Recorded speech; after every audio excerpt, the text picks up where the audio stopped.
Hey guys, Assalamu alaikum.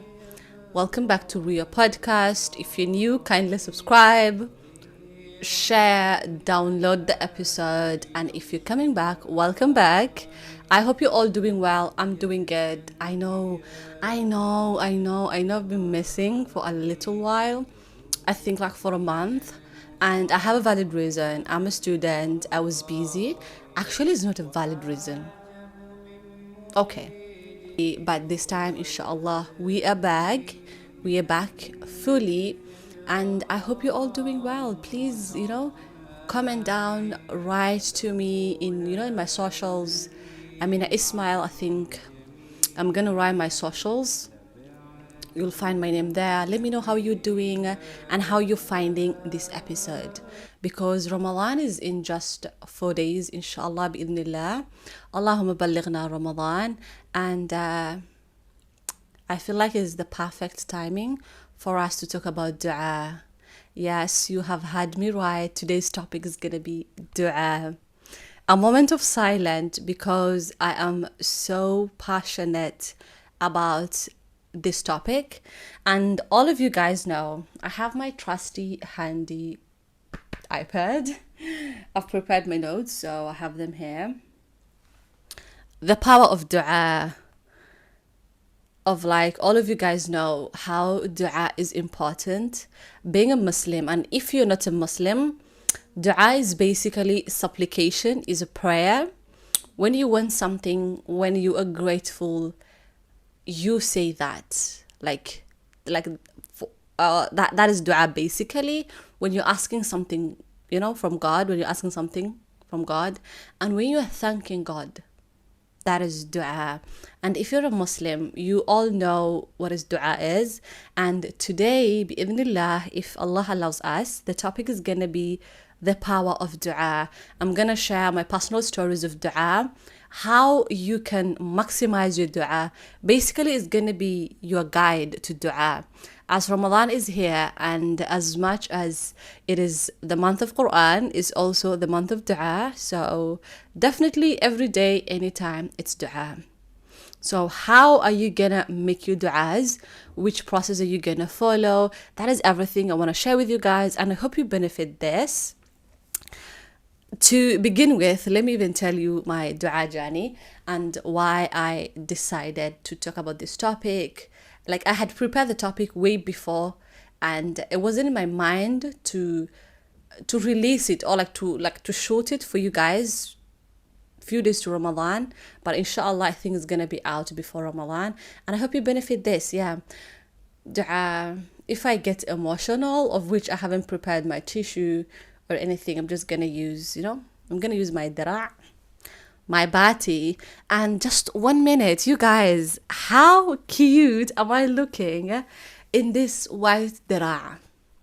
It's like white garbisar, like I have the dara' and the garbisar. Like if you come from East Africa, I feel like a majority of African countries, we have the dara' thing, but definitely I'm Somali, so the dara'. So I'm wearing this white dara'.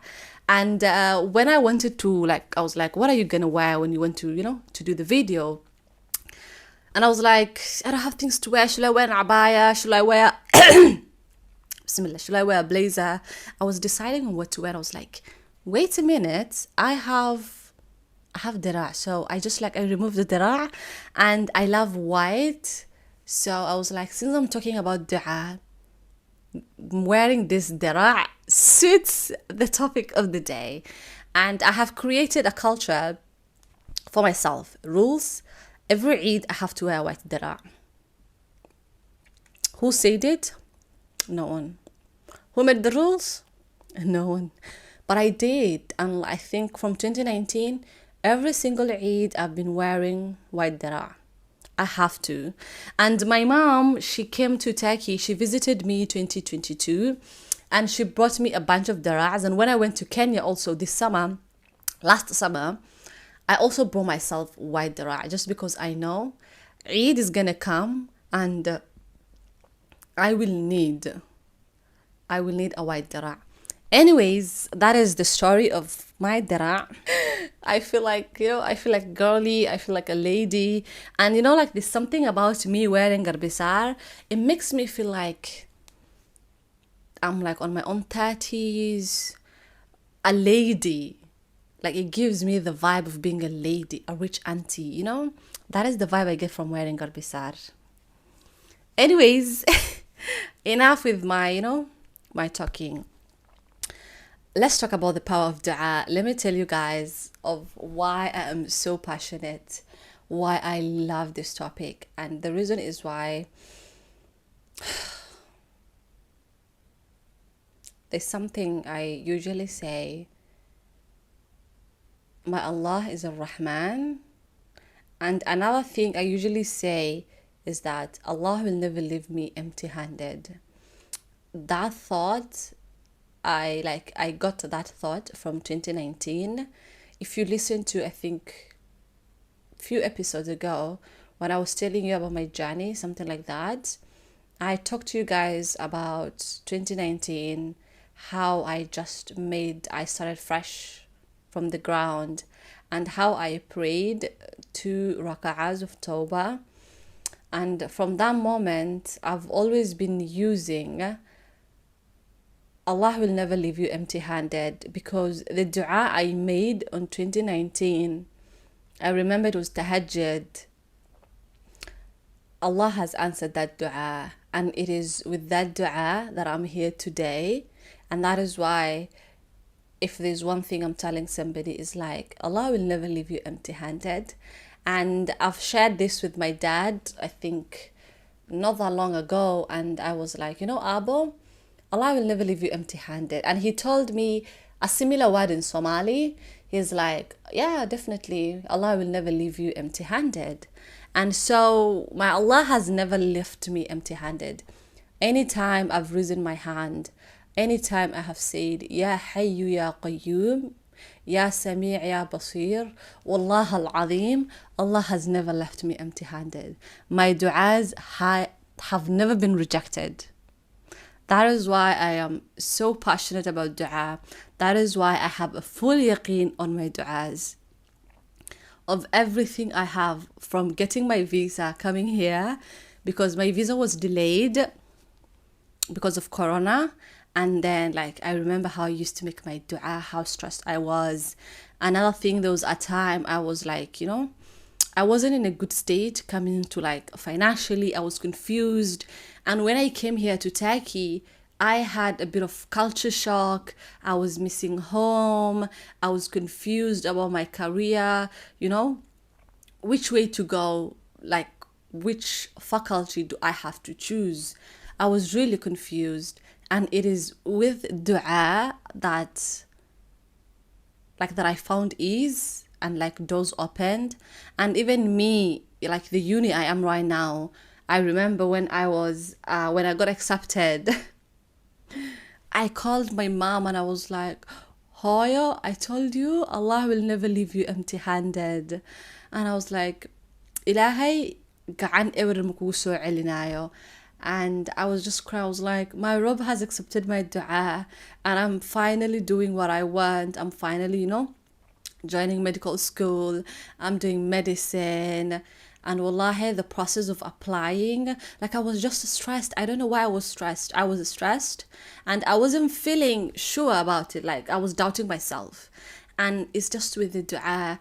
And then we had an earthquake. I've already told you guys when we are wrapping up the 2023. So we had an earthquake here. That has traumatized me, wallahi. And the only thing that got me through that, I think for 3 months, I was like, Ya Rahman, Ya Rahman, Ya Allah, I need your Rahmah. I need your mercy. I need your ease. I had insomnia. Oh my goodness.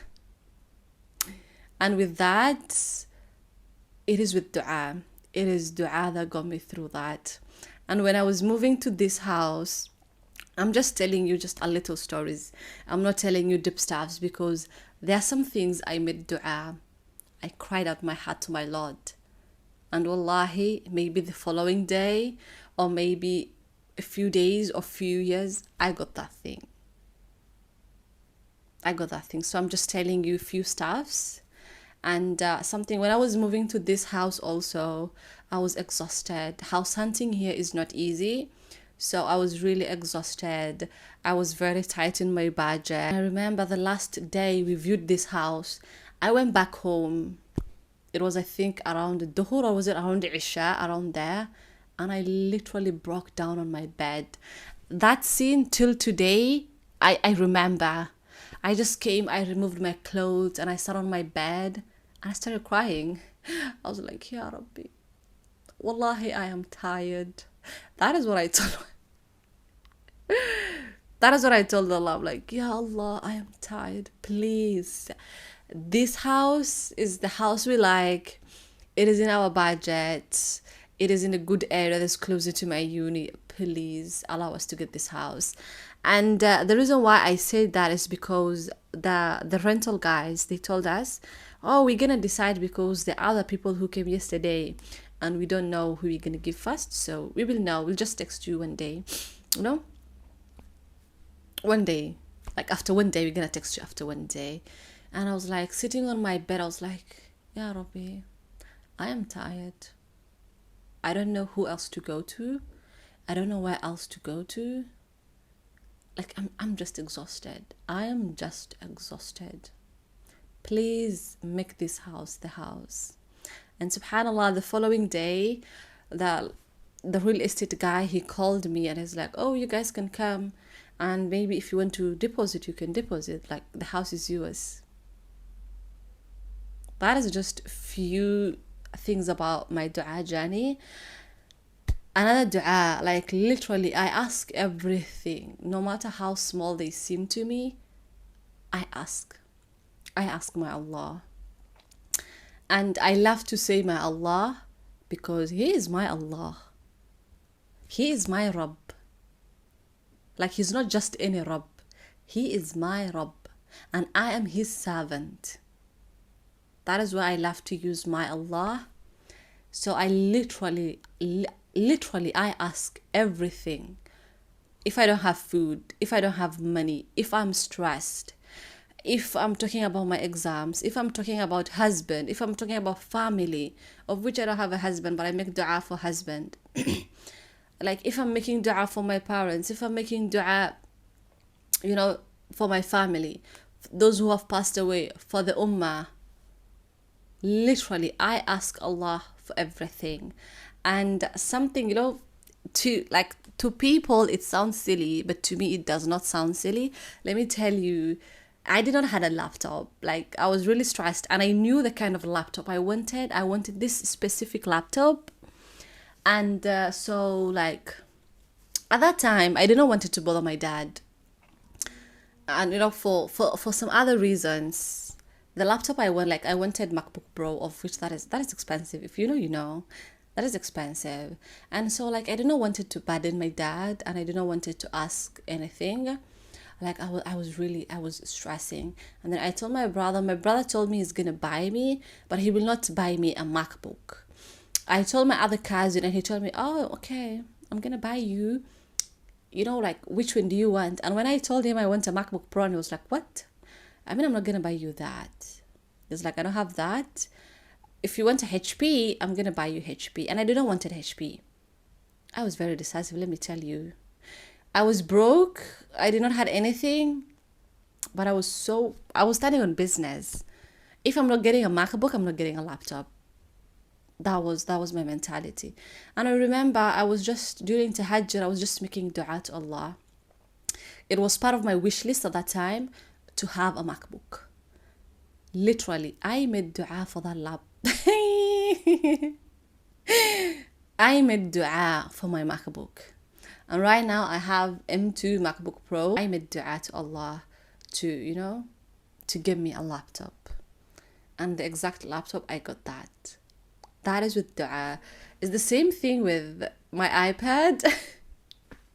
Literally, it's the same thing. Like, it's just a dua that got me everything I have right now. Where I'm sitting right now, the equipment I'm using right now, the food I have right now. I don't know if you can see here, I have an IKEA dresser. I literally made dua for that IKEA dresser. You guys, I don't play when it comes to dua. So that is my little story about dua. And let me just tell you one thing. Every single day, I raised my hand to my Rabb, to Allah Jalla Jalaluh, Malikul Mulk. Wallahi, He does not return me empty handed. And I get emotional saying this. Wallahi al-Azim. My Allah has never, ever returned me empty handed. Oof. I told you guys, this is gonna be very emotional. Of which I'm very passionate about it. And it's not like I'm bragging, but of everything I have, of all the times I've called my Rabb, of all the times I said, Ya Hayyu Ya Qayyum, of all the times I said, Ya Rahman, Wallahi, I have seen the greatness of Allah. I wasn't planning to cry. I wasn't planning to cry at all, you guys. Oh my God. I wasn't planning to cry. I have seen the rahmah of my Rabb. I have seen His rahmah. And I can testify to you guys. It doesn't matter who you are. Like, I'm not a righteous person. I'm a human being. I have my shortcomings. But when I call to my Rabb, when I say, Ya Rabb, I had to get a handkerchief because I wasn't planning to cry. But as I've told you, anytime I have raised my hand, Wallah al-Azim, my Rabb has never returned me empty-handed. And I was telling you before, I'm just a regular person. I am a sinner. I have my shortcomings. I'm just a person. I'm just a random person. And the fact that I call to my Rabb and He answers to me, He's gonna answer to you. What makes you think Allah will not hear you? And there's something my friend, my housemates, they tell me is that because when I'm lacking something, when I need something, and even like when I went to thank my Rabb, when I went to thank Allah, especially when I want something, and I tell my friends and I'm like, yo, I have somebody bigger than me. I have my Rabb. I have Allah who does not return my du'as. Every single du'a I know I made, Allah has given me better. And I'm a very delusional person. My aspirations, my ham is so high. So high. Wallahi, if you ever had somebody who's gonna tell you, I'm flying to the moon tonight, that is me. That is me. And it is because the reason why I'm delusional, the reason why I have full yaqeen, the reason why everything I pray for, I believe I'm gonna get that, is because of how my Rabb has answered to me, is how big my Rabb is. And I remember I was listening to Allah yarhamah, to Sheikh Muhammad Sharif, raise your dua. He was like, don't think your problems are bigger than the person you're asking, because definitely the one you're asking is always bigger. And that thing has stuck in my mind. And something else, please go and listen to that series of Raise Your Dua, because wallahi, it's gonna teach you a lot from dua. You will learn that there's no limit when it comes to standing in front of Allah and asking the Creator, asking the Lord of the Day of Judgment, asking the owner. You will learn not to limit yourself. And something else I always say is that don't be shy when it comes to Allah, because at the end of the day, Allah knows everything. Whatever that is hidden in your heart, whatever you're ashamed to ask, He knows. At the end of the day, He knows. So why don't you not ask? Don't feel shy. Talk to Allah. Ask Him everything. Like, you remember, like literally, I asked my Rabb to give me a laptop. I asked my Rabb to rent a house. I asked my Rabb to get an iPad. I asked my Rabb to give money. He has given me that. I asked my Rabb to take the anxiety I had, from the earthquake. I asked my Rabb every single thing. I ask Allah every single thing. I'm not shy away. There's some things I'm keeping private that I don't want to say here, but just know I'm very, very delusional. And right now, there's something I'm asking, and I've been asking that, I think. Now, this is gonna be my second year. And like, for me, I am not keeping like, oh, it's been 2 years and my dua has, is not yet answered. Like, that is not my thinking. My thinking is like, I'm asking. I will keep on asking, and Allah is going to give me. Like, that is my thinking. And one thing you need to change when you're asking dua, but like when you're making dua, when you're asking Allah Jalla Jalalu, is that don't give yourself a fixed time. Don't say, I've been praying to Hajj, I've been asking this, for this long and I haven't gotten it. Don't do that, because Allah, He knows the perfect timing. He knows the perfect thing to give you. Just let it to Him. Let Allah decide. Let the Creator decide. Let Al-Jalalu decide. Let Ar-Rahman decide. You make the dua. When is it gonna happen? How is it gonna happen? Where you will be? How you the situation it will be? Those things is none of your business. That is out of your control. That is not your league. If you wanna fly, ask Ya Rabb, I wanna fly. But just the bullshit exam I'm giving you. It does not matter. Don't limit yourself. Be delusional and know the person you are asking is bigger. The person you're asking, he says, kun fayakun, and it bees. Yeah, that was a little story of my du'as and why I'm so passionate, I'm a believer of dua, okay? These are the stuff. It's not stuff. The rules to dua. If you're a person and you have been making your du'as and you're feeling oh, why are not my du'as answered? This is how it's supposed to be done. And you can watch, after you guys go and watch a lot of lectures to do with dua.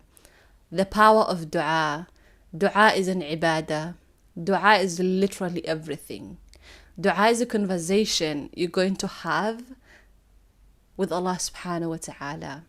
So go and also listen, Allah yarhama, Sheikh Muhammad Sharif, how he says, raise your dua. Don't limit yourself. Don't shy away from Allah subhanahu wa ta'ala. So what can you do?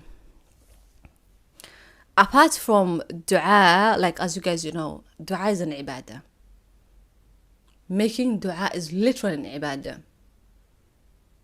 Whether your du'as are answered, at the end of the day, you have gained something because you are worshipping Allah. Dua is an ibadah. So you never lose. If you don't get what you want, you're worshipping Allah and you're doing an ibadah. Dua to me is a way of therapy. I tell you guys how I cry to my Lord, sitting on my prayer mat, on my sajada, and I'm like, Ya Rabb, Ya Rahman. Dua there's something dua does to me, and anytime the word Ar-Rahman, I have a special connection to the name of Allah Ar-Rahman because it has gotten me through a lot.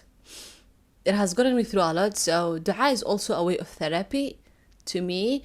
And as somebody who I've been in the field of therapy, and one thing, there's a triangle I use, but I feel like this is not necessary. But if you're going through something, dua is a therapy. If you need therapy, apart from the normal therapist, we need dua as our therapy, okay? You have to take advantage of special times, because we have special times of making dua. What are those special times? When it is raining, when it is, between the adhan and the iqamah, during sujood, during tahajjud, the last hour on Fridays between Asr and Maghrib.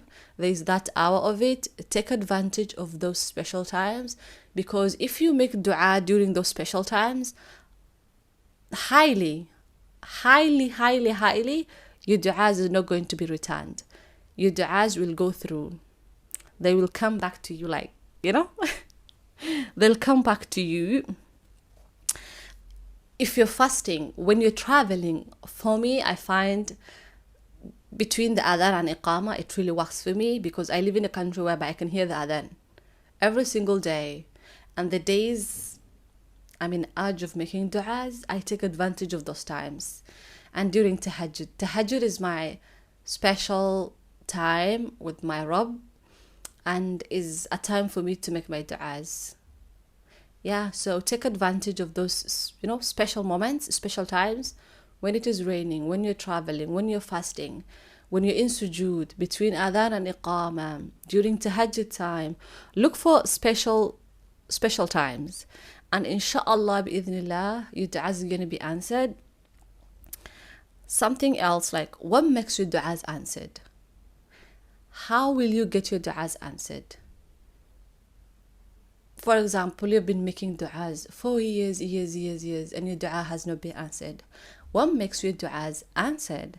And like, how is this process? Because I feel like when I have followed, because I listened to the power, I've listened to raising your du'as, I've listened to a lot of sheikhs talking about the etiquette of du'a. I have read about the book about the etiquette of du'a, so I have used these times, and wallahi al-azim, Allah is my witness, every single time I raise my hand, my Rabb has never returned me empty-handed. That is the yaqeen I run by. And it's like, following these etiquettes, wallahi, you will not regret. Your du'as are going to be answered. Okay, first of all, let's begin. You seek istighfar. Surah Al-Nuh, when you seek istighfar, if you have read Surah Al-Nuh, when you seek istighfar, all the doors are going to open. It is with our sins that our du'as don't get answered. It is in our faults. We are sinners. And when you are full of faults, when you are full of sins, how is Allah going to listen to you? Impossible, right? So the first thing you have to begin with is with istighfar. You need to seek forgiveness. You need to repent. The second one, you need to praise. You need to praise Allah subhanahu wa ta'ala, Allah jalla jalalu. You need to praise Allah subhanahu wa ta'ala. All praise is due to Allah. No one deserves to be praised. The ultimate praise is with Allah. Praise Allah, praise Allah, praise Allah. Thank Him for everything He has given you. For that moment you're even making dua. For the things He have given you. For the things He's about to give you. Praise Allah. The third thing is, why am I shrubbing? The third thing is salawat on Rasulullah sallallahu alayhi wasallam. Make a lot of salawat. Make a lot of salawat. And make a lot of salawat on Rasulullah sallallahu alayhi wasallam. The other thing is, like, ask with yaqeen. What makes dua is how you ask. Is your yaqeen? When you're asking, are you asking just like a normal thing? Are you asking like you're having doubts? Are you asking in a hurriness? Are you asking with, not believing? Are you asking in heedlessness? You need to have yaqeen. When you're asking your dua has to come here. And I can testify, I can be a witness of when my dua comes from the heart, those duas get accepted. But with the duas I'm just casually making, those duas don't astaghfirullah. Those duas, like, I don't see them. I don't see the duas coming back to me. It's because I haven't answered, like, I haven't asked with yaqeen.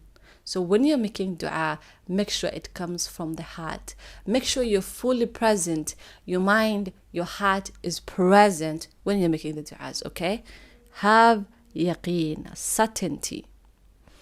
The last thing is be patient. Rasul Sallallahu Alaihi Wasallam, he said, when you make dua, be patient, because it is the most important thing you can do. If you are not patient, basically you're not doing anything. Basically you are ruining your chances. When you say, oh, I've been making dua for this time, oh, Allah hasn't listened to my du'as, my dua haven't been answered, it's been years, it's been months, it's been, I don't know, a week. That mindset, and I've told you before, don't time yourself when the dua is gonna happen, how it's gonna happen, and where it will happen. That thing is bigger than you. It's none of your business, literally. You really don't have to stick on that. Don't have the mentality, oh, when is it gonna answer? When will my dua come to life? That thing is out of your hand. All you have to do is be patient. Literally. Allah loves those who are patient, so be patient. When you make dua, allow Allah to give you what you have asked. Because definitely, Allah, He will gonna give you either what you asked, better than what you asked, or that dua is not for here. It's gonna be for the next life. Those are the three answers we get with dua. You either get what you ask, you get or something better, or your dua is going to be accepted in the hereafter. And what is better than your dua being accepted in the hereafter? Nothing, right? Yeah, so that's it. Seek forgiveness, praise Allah, salawatun Rasulullah, have yaqeen, ask with certainty, ask with yaqeen, be patient. Something else, be delusional with your dua. I've told you before, be delusional with your dua. That is the secret for your du'as to be answered. That is the power of dua.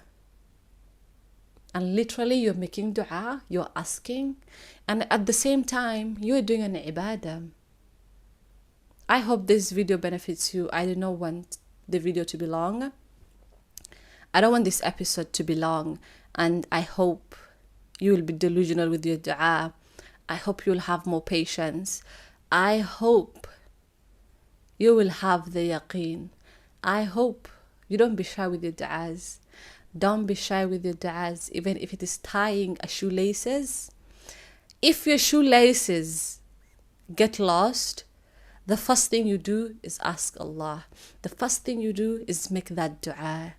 You're hungry, you're jobless, you want marriage, you want prosperity, you want something. Everything is with Allah. And the only way you can get those things is through dua. Dua is powerful, and it is the best thing we've been given. Allah subhanahu wa ta'ala has literally blessed us with dua. When we make dua the right way, when we fulfill the etiquette of dua, you will see your du'as coming to life. You will see your du'as coming to life. And leaving you with this, when you're making dua, make dua with the names of Allah subhanahu wa ta'ala. Know your Rabb, know Him, know His names, because the perfect names belongs to Allah. Know the names of Allah. When you call upon Allah through His names, He's gonna hear you. When you need someone to hear you, just call As-Sami'. When you need mercy, when you need ease, when you need rahmah, just call Ar-Rahman. When you need wealth, when you need, when you're hungry, just call Ar-Razzaq. Call Al-Qani, because He is Al-Qani. He is Ar-Razzaq. He is the only one who's going to give you that.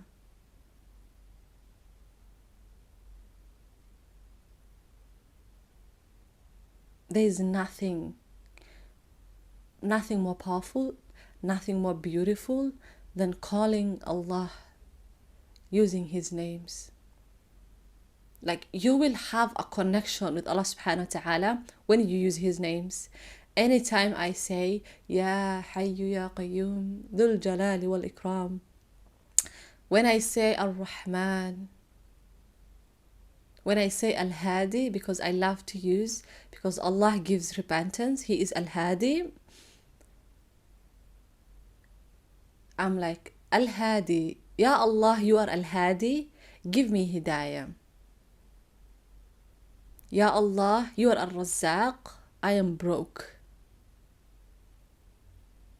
I need your rizq, widen my rizq. Like that is how I use, that's how I call Allah. So please make sure you call Allah through his names, call upon him. Don't feel shy when you're calling your Rabb. Don't limit yourself. Be delusional. Be hopeful that the Creator is gonna answer your du'as. He's gonna hear you. Wallahi, believe you me. If you have that yaqeen, that belief, Allah is gonna hear you. Wallahi, he will hear you. Wallahi, he will hear you. It doesn't matter who you are. I'm a sinner like you. We're all sinners. We're human beings. And that is the reason we've been created. We are sinners. So go back to Allah, call upon him, and you will know the sweetness of dua. I hope your du'as get answered. I hope our du'as get answered. And I hope we find his rahmah and we find the guidance to call him. And yeah, thank you for listening to this episode, The Power of Dua. And until next time, Assalamu alaikum. RİYO, please subscribe, like, share, download. And till next time, take care of yourselves.